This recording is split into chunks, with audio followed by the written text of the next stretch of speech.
สบายดีทุกคนที่กำลังติดตามมักโซมนอนยินดีต้อนรับสู่2อาคาน้อยและนี่คือรายการวิถีชีวิตของอาคาเนาะวันนี้กับข้าวรอบดึกวันนี้แม่กำลังอันนั้นเนาะเฮ็ดอันตัวแลนที่น้องไซกับหลานไซทับได้อะนะนี่ต้องเผาอันนั้นก่อนเผาหนังเกล็ดมันออกแล้วก็ซีอบเนาะมาเนาะอบแล้วมาอบอ้อจะ เอาใช่ นี่คือบูฮู้ว่าความคมชัดของกล้องมันจะเป็นแบบไหนนะเพราะว่าค่อยเอากล้องโทรศัพท์ไทยวันนี้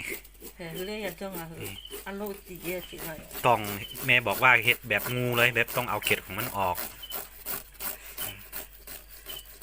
นี่คือตัวแลนภูเขามันเยอะ อาคายิกมาต้องยอจังยอจ้องยอแล้วกูก็จะต้องยอฟ้ามาจ้องยอแล้ว ภาษาอาคาเอิ้นว่าจังยอเนาะหรือว่าตังยอแล้วแต่บางพื้นที่มันสำเนียงมันจะเพี้ยนๆกันต่างกันนิดเดียว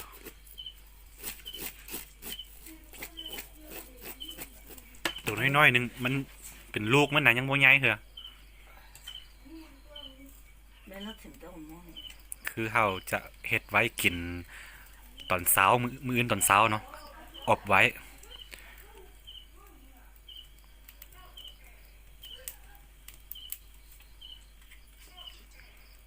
เบิ่งหมวกหั่นน่ะบ่ทิ่มเลยใส่ตลอด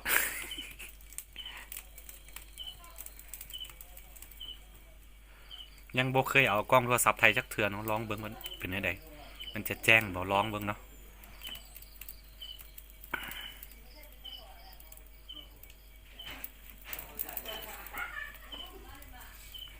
คือพอดีในช่วงนี้ฝนต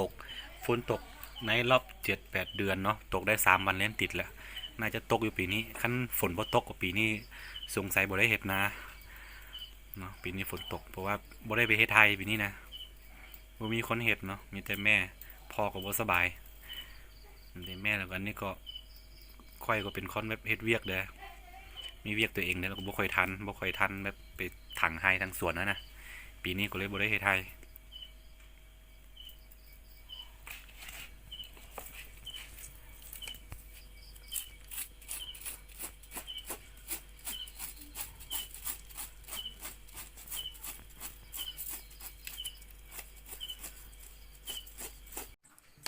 นี่ตอนนี้แม่อันนั้นทำความสะอาดเป็นที่เรียบร้อยแล้วตอนนี้กำลังซับมันเนาะซับแล้วจะไปอบคือแม่บอกว่าขั้นตัวเต็มวัยเนาะมันใหญ่ซ้ำหมาเลย ก็บอกอย่างนี้คือชาวบ้านเขามักได้ตลอดมันได้เป็นร้อยตัวคือเขาจะเอาหมาเนาะหมาไปไล่นะจับได้ง่ายตัวนี้นะแม่บอกว่าเห็นชาวบ้านเขาจับได้ตลอดเลยแต่ว่าใครบ่เคยได้เห็นเนาะเพราะว่าบ่อยู่บ้านเนาะ คือลืมบอกเคยกลับมาอยู่บ้านยังไม่ถึงปีประมาณ9 เดือนเนาะหาได้กลับมาเพราะฉะนั้นของแปลกๆแบบนี้ก็บ่เคยได้กินさととらじゃえとจะพี่มาใหญ่สตูตุลาจาจะได้มา手ととอืมใช่เนื้อมันคล้ายๆกับเนื้อไก่ทั่วๆไปเนาะเหมือนเป๊ะเลยเนื้องูเนื้อจระเข้เนื้อแลนนะพวกนี้กับเนื้อไก่มันคล้ายๆกันอยู่ในตระกูลเดียวกัน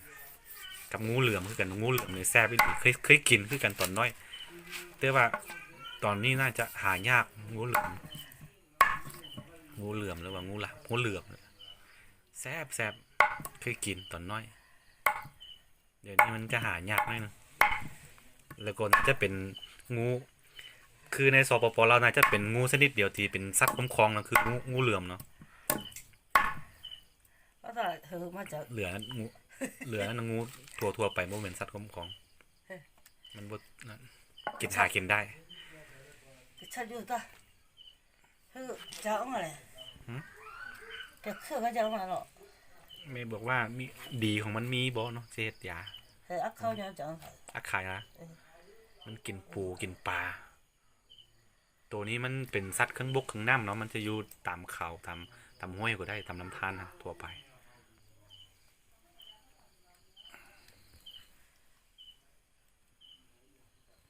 คือก่อนสิอบเนาะเฮาสิเอาน้ำมันจืดนิดนึงให้มันเหลืองๆให้มันหอมเออ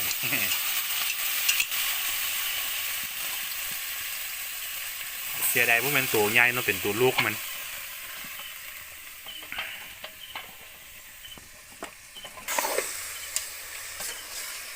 เดี๋ยวหลายคนจะสงสัยว่าเป็นยังซ้อมนี่คือว่ากินได้เนื้อแปลกๆเนาะคือมันจำเป็นคือเนี้ยวแบบที่เห็นที่ใครกันอยุททั่วไปคือเรื่องเป็ดเรื่องไก่เรื่องหมูเรื่องมาเรื่องอันนั้นเนาะอาหารในตลาดอาหารมันบ่มีเนาะบ่มีให้ซื้อกินนี่พี่มันบ่มีตลาดต้องหากินแบบนี้เดี๋ยวถึงว่ามีกับเว็บชาวบ้านเขาบ่มีรายได้นะเขาก็หากินแบบนี้แหละอาศัยพึ่งธรรมชาติอย่างเดียวนะคั่วก่อนคั่วแล้วก็สิ่งที่คาดบ่ได้ในการเฮ็ดอบสไตล์ของอาก้าก็คือขิงเนาะจะทับขิงแล้วใส่เครื่องปรุงของพวกเคยมีอย่างหลายนะกินง่ายๆ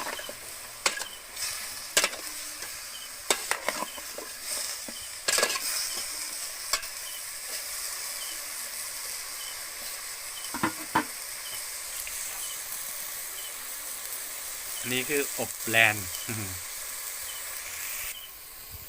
หลังจากที่คั่วได้แบบเหลืองนิดนึงก็เอาน้ำใส่เลยเนาะแล้วก็เอาฝาหม้อปิดไว้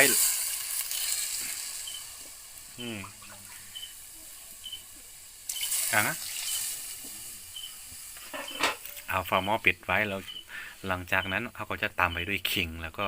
อันนั้นเนาะหัวสีไข่เครื่องปรุงกำลังแล้วก็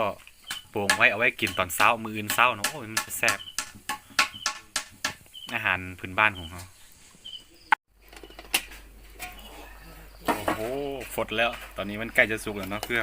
เขาจะตักออกกินนิดนึงเพราะว่าอันคนอื่นก็กินหมดแหละยังได้ค่อยเนาะค่อยสิกินนิดนึงแล้วก็เอาไว้กินตอนเช้ากินตอนเช้าแบบต้มให้มันเปื่อยๆมันจะแซ่บจะหายยังนะ จะดูดีไหม เบนูจิตอจะดูมั้ยอ่ะพี่พี่ลือ แต่พี่พี่บอกกูเดินมา บอกแม่ใส่เผ็ดป่นพร้อมใส่ผงชูรสนิดนึง พี่พี่เดินจะน้องพี่บอกอะไร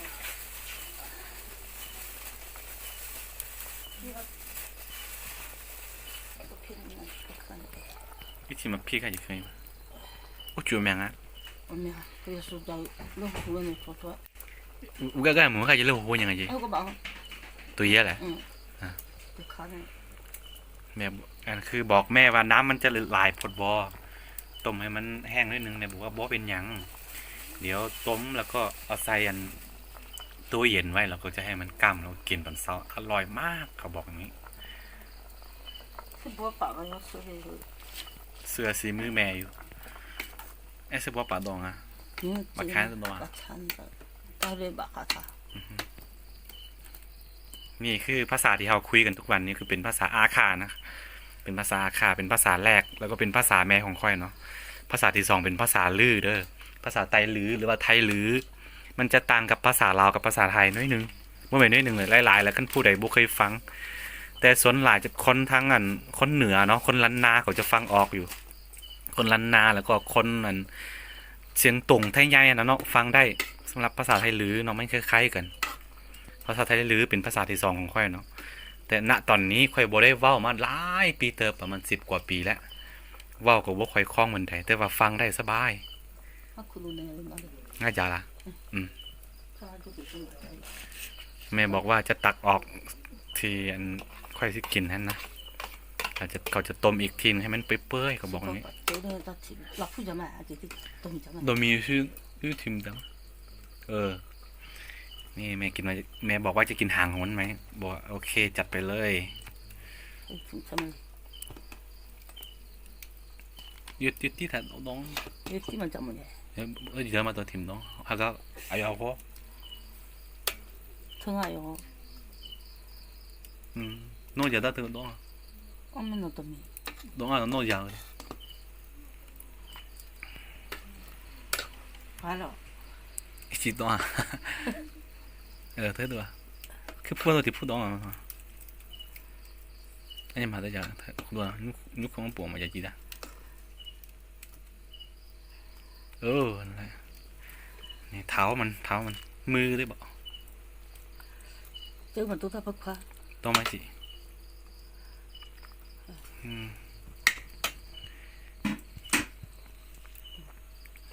ตัวนี้ต้มเนาะตัวนี้แล้วก็ตัวนี้เขาจะกินตัวนี้ เป็นนี้รอบดึกประมาณ9 โมงเนื้อของตัวแล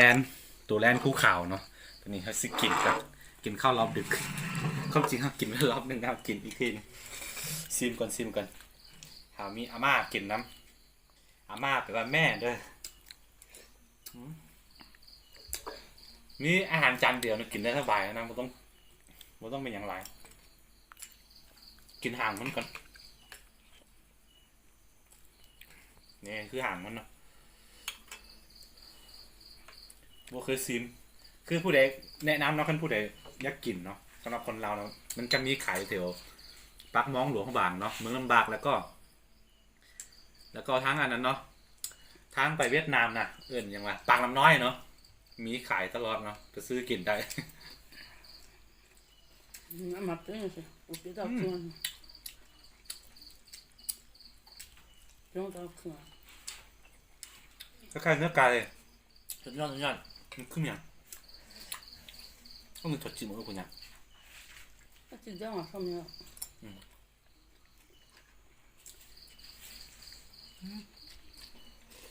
เอาดู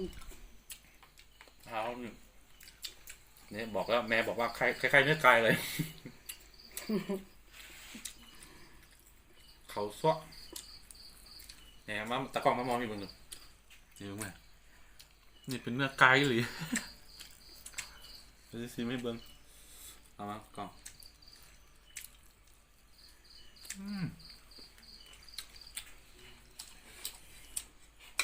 ต่างหน้าตาผู้พังมันซื้อเป็นเนื้อไก่แห้งเนี่ย